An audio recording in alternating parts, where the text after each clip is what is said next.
Hello hi welcome back to my YouTube channel deaf for you. ఈ వీడియోలో మనం ఒక రియాక్ట్ జేఎస్ అప్లికేషన్లో మనం ఒక ఎక్స్టర్నల్ ఏపీఐ ద్వారా ఫెచ్చింగ్ అయితే చేసి మనం డేటాని ఎలా వెబ్ పేజ్లో డిస్ప్లే చేయొచ్చు అన్న దాని గురించి అయితే మనం ఈ వీడియోలో డిస్కస్ చేద్దాం.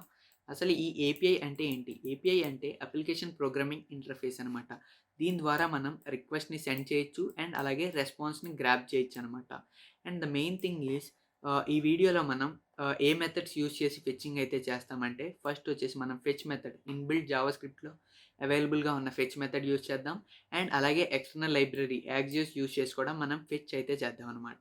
అండ్ వన్ మోర్ థింగ్ ఏంటంటే ఈ ఫెచ్ వే ఆఫ్ కాలింగ్‌కి అండ్ అలాగే Axios way of calling or fetching the డేటాకి ఉన్న డిఫరెన్స్ కూడా నేను ఈ వీడియోలో ఎక్స్‌ప్లెయిన్ చేస్తాను.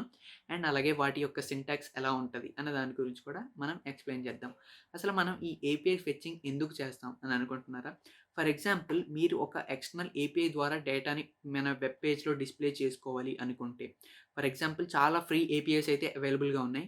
మీరు ఒకసారి ఈ వీడియో కంప్లీట్ అయ్యాక మీరు కూడా ఎక్స్‌ప్లోర్ అవ్వనీకి రాండమ్ ఏపీఐ అని ఒక వెబ్‌సైట్ ఉంటది. ఆ వెబ్‌సైట్‌కి వెళ్లి మీకు ఏ ఏపీఐ అయితే కొంచెం ఇంట్రెస్టింగ్‌గా అనిపించిందో అంటే లైక్ వెదర్ ఏపీఐ ఉంటది. అంటే అదేం చేస్తదంటే వెదర్ రిపోర్ట్స్ మనకి రిటర్న్ చేస్తది. ఆర్ ఎల్స్ ఒక రాండమ్ జోక్ జనరేటర్ ఉంటది.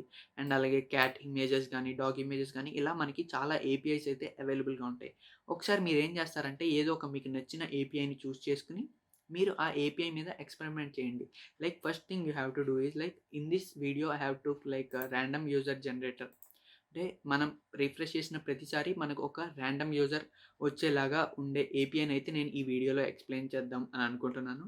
So that you can after completion of this video you can explore the things అనమాట. సో, మీరు ఏ ఏపీఐని యూజ్ చేస్తున్నా దాని యొక్క డాక్యుమెంటేషన్ అయితే ఒకసారి క్లియర్‌గా చదవండి. ఎందుకంటే డిఫరెంట్ ఎండ్ పాయింట్స్ ఉంటాయన్నమాట. ఆ ఎండ్ పాయింట్స్ యూజ్ చేస్తే మీకు డేటా దాని బేసిస్ మీద వస్తది. సో, ఇక్కడ మనకి హౌ టు యూజ్ లెక్కన ఉంది కదా! ఇక్కడ వాడు అజాక్స్ యూజ్ చేశాడన్నమాట డేటా ఫెచ్చింగ్‌కి. మనం ఏం యూజ్ చేస్తామన్నా fetch, inbuilt fetch function as well as the Axios one. So, నాకిక్కడ అవైలబుల్‌గా ఉన్న ఈ యూఆర్ఎల్‌ని అయితే నేను కాపీ చేస్తున్నాను. సో, ఈ యూఆర్ఎల్‌లో మనకి ఏపీఐ డేటా అంతా ఉందనమాట. So, I will show first of all by pasting it in the Google chrome.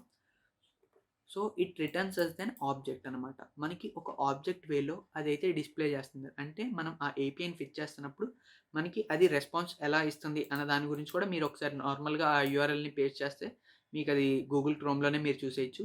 ఇప్పుడు మనం ఒక రియాక్ట్ జేఎస్ అప్లికేషన్‌లో దాన్ని ఎలా ఫిట్ చేస్తాం అన్న దాని గురించి అయితే చూద్దాం.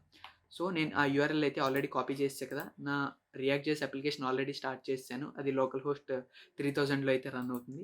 ఫస్ట్ థింగ్ మనం ఏం చేద్దామంటే యూజ్ ఎఫెక్ట్ యూజ్ చేసి మనం డేటా అంటే యూజ్ ఎఫెక్ట్ లోపలైతే మనం ఫెచింగ్ అయితే చేద్దాం. ఈ యూజ్ ఎఫెక్ట్ లోపల ఎందుకు చేద్దాం అంటున్నానంటే రీలోడ్ అయిన ప్రతిసారి ఫస్ట్ కాల్ అయ్యే ఫంక్షన్ ఈ యూజ్ ఎఫెక్ట్‌లో ఉన్న ఫంక్షన్స్ అయితే మనకి కాల్ అవుతాయన్నమాట. So that I'm writing that in the use effect అనమాట. ఫస్ట్ మనం ఫెచ్ ఫంక్షన్ అయితే ఎక్స్‌ప్లోర్ అవుదాం. ఈ ఫెచ్ ఫంక్షన్‌లో నేనైతే ఈ యూఆర్ఎల్‌ని మెన్షన్ చేశాను కదా! అంటే ఆ ఏపీఐని. ఇప్పుడు మనం దాని యొక్క సింటాక్స్ అయితే ఇలాగనమాట. ఫస్ట్ ఫెచ్ చేస్తాం. ఆ ఫంక్షన్‌లో మనం డబుల్ కోట్స్‌లో మనం కాపీ చేసుకొచ్చిన యూఆర్ఎల్ ఆర్ ఎల్స్ ద ఏపీఐని మనం పేస్ట్ చేసి డాట్ డెన్ అంటే ఏంటంటే ఆ ఫెచింగ్ అయిన తర్వాత మనం డేటాని ఒక కాల్ బ్యాక్ ఫంక్షన్‌లోకి మనం గ్రాబ్ చేసుకొని సో, మనం కన్సోల్ డాట్ లాగ్ ఆఫ్ డేటాని అయితే చూద్దాం. ఇప్పుడు మనకి అది ఏ డేటాని డిస్‌ప్లే చేస్తుందో మీకు ఒక ఐడియా రావడం కోసం నేనిప్పుడు అంటే ఫస్ట్ స్టెప్‌లోనే నేను మీకు డేటాని డిస్‌ప్లే చేస్తున్నా. సో, నా లోకల్ హోస్ట్ ఆల్రెడీ రన్ అవుతుంది కదా! మనకి రెస్పాన్స్ ఈ విధంగా అయితే వచ్చింది కదా! ఇప్పుడు మనం ఏం చేయాలంటే ఈ రెస్పాన్స్‌ని మనం జేసన్ ఫార్మాట్‌లోకి అయితే మార్చాలి. Let's do that. ఇప్పుడు మనకది డేటా వచ్చేసింది కదా! So that data dot Jason అంటే మనం ఇప్పుడు దాన్ని జేసన్ కింద కన్వర్ట్ చేసామనమాట. అంటే మనం రిసీవ్ చేసుకున్న రెస్పాన్స్ డేటాని మనం జేసన్ కింద కన్వర్ట్ చేసాం. అప్పుడే కదా మనం దాన్ని యూజ్ చేయొచ్చు. అప్పుడు మళ్ళీ నెక్స్ట్ దెన్ అనమాట. ఈ దెన్ అంటే మీరు కొత్తదేం గాదు. జస్ట్ అది అయినాక అని మీరు ఎక్స్‌ప్లెయిన్ అయితే చేసుకోవచ్చు. జస్ట్ లైక్ రిజల్ట్ అని మీరు పెట్టుకోండి. So, again call back function. ఇప్పుడు మీరు కన్సోల్ డాట్ లాగ్ చేస్తే మనకి అది జేసన్ ఫార్మాట్‌లో అయితే మనకి రిజల్ట్ అయితే డిస్‌ప్లే అవుతది చూడండి. సో, నాకిప్పుడు యాక్చువల్ జేసన్ ఫార్మాట్‌లో అయితే మనకి రిజల్ట్ డిస్‌ప్లే అవుతుంది. Like it is having one object. ఆ ఆబ్జెక్ట్‌లో రిజల్ట్స్ అనే ఒక అరే ఉంది. అండ్ అలాగే ఇన్ఫో అనే ఒక ఆబ్జెక్ట్ ఉంది. ఈ రిజల్ట్స్ అనే అరేలో ఇంకో అంటే అరే ఆఫ్ ఆబ్జెక్ట్స్ అంటే ఆ అరేలో ఆబ్జెక్ట్స్ విధంగా స్టోర్ అవుతున్నాయి. ఆ అరే ఆఫ్ ఇండెక్స్ 0లో మనకి ఈ యూజర్ డేటా అయితే అంతా ఉంది. ఈ విధంగా మనం ఇప్పుడు ఫర్ సపోజ్ నేనిప్పుడు దీన్ని డిస్‌ప్లే చేయాలనుకో సింపుల్‌గా నేనిప్పుడు డిస్‌ప్లే చేసేయొచ్చనమాట. Let's see. First of all నాకు ఇమీడియట్ ఎప్పటికప్పుడు రెండర్ అవ్వాల్సి వస్తుంది కాబట్టి నేను యూజ్ స్టేట్ హుక్ని అయితే వాడుతున్నాను. So user comma set user is equal to use state. First ఇప్పుడు మనం చూద్దాం. ఇప్పుడు నేను ఏంటంటే ఒక H1లో నాకు ఆ యూజర్ యొక్క ఈమెయిల్ కావాలి అని అనుకుందాం అనుకో. ఫస్ట్ మనకి రిజల్ట్ ఎలా ప్రింట్ అవుతుందో మీకు ఒకసారి మళ్ళీ చూపిస్తాను. దాన్ని బట్టి మీరు అంటే ప్రాసెసింగ్ చేయొచ్చు, అంటే మీరు వాల్యూస్ని గ్రాప్ చేయొచ్చు. ఫస్ట్ మనకి ఏమవుతుంది, ఒక రిజల్ట్స్ అనే ఎరేలో ఉన్నాయి మనకి డేటా అంతా. సో మనం ఆ డేటాని ఈ మనకి సెట్ యూజర్ అనే దాంట్లో మనం స్టోర్ చేసుకుందాం. సో ఇప్పుడు మనం సెట్ యూజర్ రిజల్ట్ వచ్చింది కదా, ఆ రిజల్ట్లో మనకి రిజల్ట్స్ ఉంది కదా. Like I will change this name to res so that you won't have any confusion. Res. ఇప్పుడు మనకి అక్కడ ఏమని నేమ్ ఉంది, రిజల్ట్స్ అని ఉంది. సో ఇప్పుడు నేను రిజల్ట్స్ ఆఫ్ అరే ఆఫ్ 0 ఇండెక్స్లో ఉన్నాయి కదా, మనకి ఒక ఆబ్జెక్టే రిటర్న్ అవుతుంది. ఆ రిటర్న్ అయ్యే ఆబ్జెక్ట్ మనకి అరే ఆఫ్ ఇండెక్స్ 0లో ఉంది. సో ఇప్పుడు మనం ఏం చేయాలంటే, ఇప్పుడు ఆల్రెడీ సెట్ అప్డేట్లో మనం యూజర్ డేటా మనం అప్డేట్ చేసేస్తాం. సో ఇప్పుడు నేను ఏం చేయొచ్చు అంటే simply I can call the email. ఇప్పుడు యూజర్ డాట్ ఈమెయిల్ అని యాడ్ చేశాను కదా, ఇప్పుడు మనకి ఈమెయిల్ అయితే డిస్ప్లే అవుతుంది. చూడండి ఇప్పుడు జాన్ అని మనకైతే సంథింగ్ ఈమెయిల్ అయితే డిస్ప్లే అయింది కదా. నెక్స్ట్ టైం మనకైతే ఎర్రర్ చూపిస్తుంది. ఎర్రర్ ఏమని చూపిస్తుంది, cannot read the properties of undefined email అని. అన్డిఫైన్డ్ ఈమెయిల్ అని ఎందుకు చూపిస్తుంది అని మీకు చిన్న డౌట్ రావచ్చు. ఎందుకంటే ఇందాక రిజల్ట్స్లో అది మనకి క్లియర్ కట్గా ఈమెయిల్ అని చూపించింది. అండ్ అలాగే మనం రీఫ్రెష్ చేయకముందు కూడా మనకి డేటా అయితే చూపించింది. అక్కడ మనకి ఇష్యూ ఎక్కడ వస్తుందంటే, మనం ఇక్కడ సెట్ యూజర్ అండ్ యూజర్లో మనం ఇనీషియల్ యూజ్ స్టేట్ వాల్యూ ఏమి ఇచ్చాం, ఎంటీ ఇచ్చాం. అందుకని అది మనకి ఎర్రర్ చూపిస్తుంది అనమాట. ఇప్పుడు నేను user ampersand user dot email అంటే ఏంటంటే, మనకి ఎప్పుడైతే ఆ యూజర్ ఉందో అప్పుడే మనకి ఈ యూజర్ డాట్ ఈమెయిల్ దానికి వెళ్ళు అని మనం అయితే ఎక్స్ప్లెయిన్ చేస్తుంది అనమాట. సో దట్ ఇప్పుడు చూడండి, నేను రీలోడ్ చేసినా కూడా ఏమి ఎర్రర్ రాకుండా న్యూ ఈమెయిల్ అయితే మనకి జనరేట్ అయ్యి మనకి డిస్ప్లే అవుతుంది. ఈ విధంగా మనం క్రియేట్ చేయొచ్చు అనమాట use ఎఫెక్ట్లో.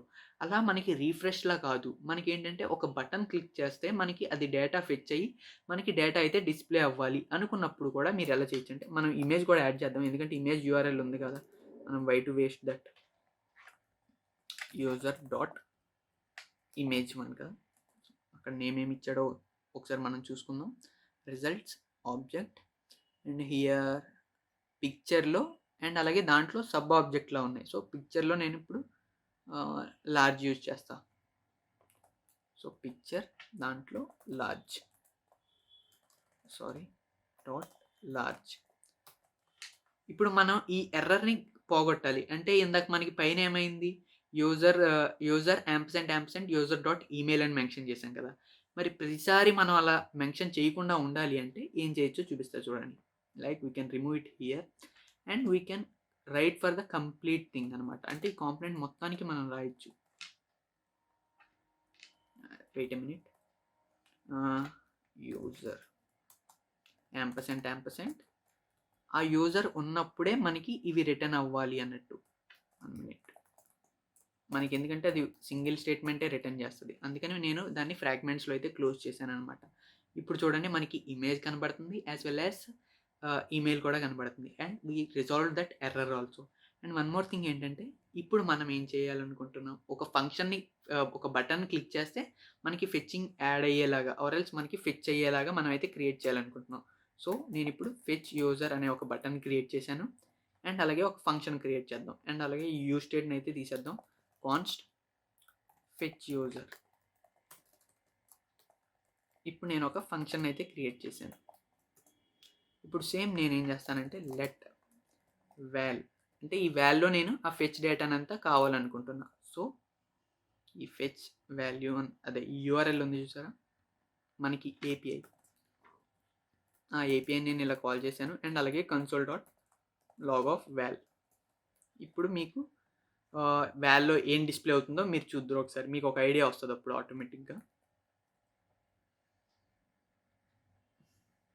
And I will click the fetch user, see what it is displaying.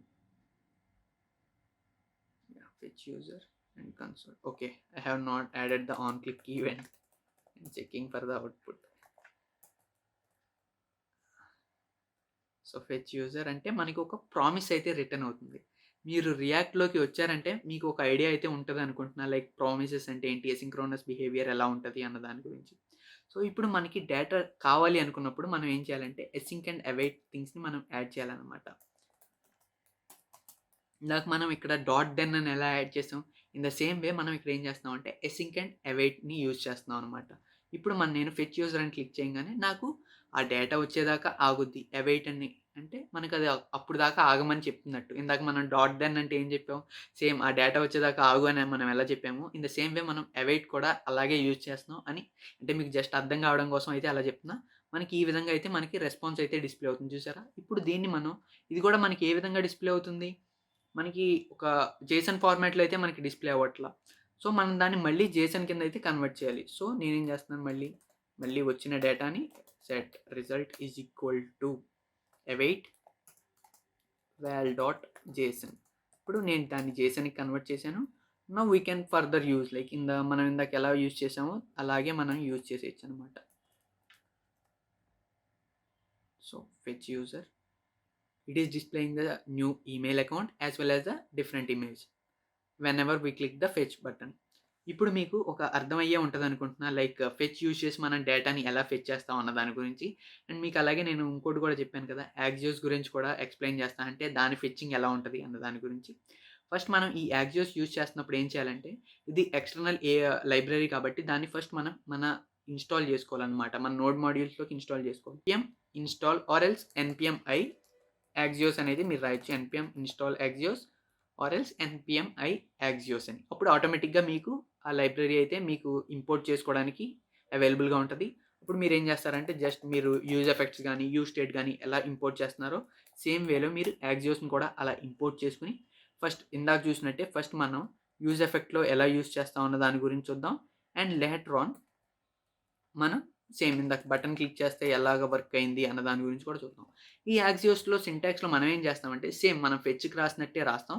కానీ ఇక్కడ డాట్ గెట్ అంటే అదేంటి గెట్ మెథడా, పుట్ మెథడా, పోస్ట్ మెథడా అన్న దాని గురించి అయితే మనం మెన్షన్ చేస్తాం అనమాట. ఇప్పుడు ఈ ఎర్రర్ ఎందుకు చూపిస్తుందంటే మనం ఫెచ్ యూజర్ ఏం చేయలేదు కాబట్టి. బటన్ కామెంట్ చేస్తాం కదా ఇక్కడ ఫంక్షన్‌ని. అందుకనే మనకి ఇక్కడ అవైలబుల్‌గా లేని దాన్ని కాల్ చేసేస్తున్నాం అని చూపిస్తుంది. ఇప్పుడు మనకి ఏం ఎర్రర్ వస్తుందో చూసారా? Data dot Jason is not a function type error అయితే మనకొస్తుంది. ఎందుకని వస్తుంది? మనం సేమ్ ఫెచ్‌లో కూడా ఏం చేసాం? వచ్చిన డేటాని మనం దాన్ని జేసన్ కింద అయితే కన్వర్ట్ చేసాం. సేమ్ యాక్సియోస్‌లో చేస్తుంటే ఎర్రర్ ఎందుకొస్తుంది అన్న డౌట్ అయితే మీకు రావచ్చు. So that I will show. ఇప్పుడు నేను డాట్ దెన్ అండ్ అలాగే సేమ్ ఇందాక గ్రాబ్ చేసినట్టే డేటాని గ్రాబ్ చేస్తున్నా. అండ్ అలాగే కన్సోల్ డాట్ లాగ్ ఆఫ్ డేటాని అయితే ప్రింట్ చేస్తున్నా చూడండి. మనకి ఇప్పుడేం డిస్‌ప్లే అవుతదో. మనకి డైరెక్ట్ డేటా అయితే డిస్‌ప్లే అవుతుందనమాట. అంటే మనకి జేసన్ ఫార్మాట్‌లో అయితే అది డిస్‌ప్లే అవుతుంది. ఎందుకని? మనం యాక్సియోస్ యూజ్ చేస్తున్నప్పుడు మనకి అది ఆటోమేటిక్‌గా కంటెంట్ మనకొస్తది కదా రెస్పాన్స్‌లో. దాని బేసిస్ మీద ఆటోమేటిక్‌గా పార్సింగ్ అనేదైతే జరుగుతుందనమాట. పార్సింగ్ అనేది జరిగి ఆటోమేటిక్‌గా అది జేసన్ ఫార్మాట్‌లో అయితే మనకి కన్వర్ట్ అయిపోయి ఉంది. సో, ఇప్పుడు మనకి ఇక్కడ డేటా దేంట్లో ఉంది? డేటా అనే దాంట్లో ఉంది. సో, డేటా అనే ఆబ్జెక్ట్‌లో. సో, నేనేం చేయొచ్చంటే డేటా డాట్ డేటా అని క్లిక్ చేయంగానే మనకి సింపుల్ మనకి ఎర్రర్ అయితే డిస్‌ప్లే అయిపోతుంది. అంటే ఒక ఆబ్జెక్ట్ ఫార్మ్‌లో అయితే ఇందాక మనకి ఎలా డిస్‌ప్లే అయ్యిందో, మనకి కావాల్సిన డేటా అదే ఫార్మ్‌లో అయితే మనకి డిస్‌ప్లే అయిపోతుంది. ఇప్పుడు సేమ్ మనం సెట్ యూజర్‌లో మనం అలా అప్డేట్ అయితే చేసేయొచ్చనమాట. Like to display the data. Set యూజర్‌లో same data dot results of 0 of index అనమాట. ఇప్పుడు నేనేం చేస్తానంటే ఆటోమేటిక్‌గా ఫెచ్చింగ్ జరిగింది. మనకి ఈమెయిల్ వచ్చింది. అండ్ అలాగే ఇమేజ్ వచ్చింది. ఈ విధంగా మనకి యాక్సియోస్ అయితే వర్క్ అవుతుందనమాట. మనకి జేసన్ ఫార్మాట్‌లా కన్వర్ట్ చేసే పని ఉండదు. అంటే ఒక మాన్యుయల్‌గా మనం చేయాల్సిన పని ఉండకుండా అంటే ఫెచ్‌లో మనం మాన్యుయల్‌గా అయితే రాస్తున్నాం కదా! ఆ పనంతా మనకేమి ఉండదు. జస్ట్ మనం ఫెచ్‌ని గ్రాబ్ చేస్తాం. అండ్ అలాగే మనం డేటాని అయితే సింపుల్‌గా యుటిలైజ్ అయితే చేసేయొచ్చు. అందుకని చాలామంది యాక్సియోస్ అయితే ప్రిఫర్ చేస్తారనమాట. సో, ఈ విధంగా మనం యాక్సియోస్ యూజ్ చేస్తాం. అండ్ అలాగే ఫెచ్ యూజ్ చేస్తాం. ద సేమ్ వే మీకు ఇక్కడ కూడా కావాలంటే దీనికి కూడా చూపిస్తాను. లైక్ బటన్ క్లిక్ చేసినప్పుడు మనకి డేటా ఫెచింగ్ అవ్వాలని చెప్పాం కదా! So that we will do that also with the axios method అనమాట. Like simply axios. ఇంకా మనం ఇక్కడ జేసన్‌కి కన్వర్ట్ చేయాల్సిన పని లేదు. So, await val dot data and అలాగే ఆ డేటాలో మనం ఎలాగో నెక్స్ట్ స్టెప్‌లో మనం చేస్తున్నాం కదా!